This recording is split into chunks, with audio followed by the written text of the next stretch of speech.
नीट गैरव्यवहार प्रकरणी लातूरच्या शिक्षक जे आहेत जलील पठाण यांना पोलिसांनी ताब्यात घेतल्यानंतर ज्या शाळेमध्ये जलील पठाण मुख्याध्यापक म्हणून काम करत होते, या लातूर शहराला लगत असलेलं हे कातपूर गाव आहे. या कातपूर गावातली ही शाळा आहे.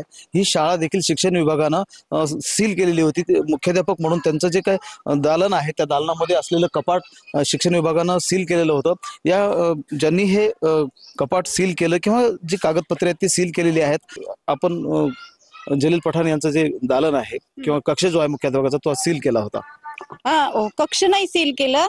काल सकाळी जेव्हा मला फोन आला, आमच्या वरिष्ठ आमच्या लातूर तालुक्याचे गट शिक्षण अधिकारी जाधव साहेब यांनी मला फोन करून सांगितलं की तुम्ही शाळेत जा आणि तिथलं कोणी दप्तर वगैरे हलवू नये, तिथले कागदपत्र इकडे तिकडे जाऊ नयेत, तुम्ही जावा तिथलं दप्तर म्हणजे ताब्यात घ्या आणि शाळेचं कुलूप बदलून या, कारण चाव्या त्यांच्याकडे असण्याची शक्यता असते आणि काही केलं तर म्हणजे हलवलं तर उग हे होईल, म्हणून त्यांनी एवढी सूचना सांगितली होती. मी काल येऊन तसं केलं होतं.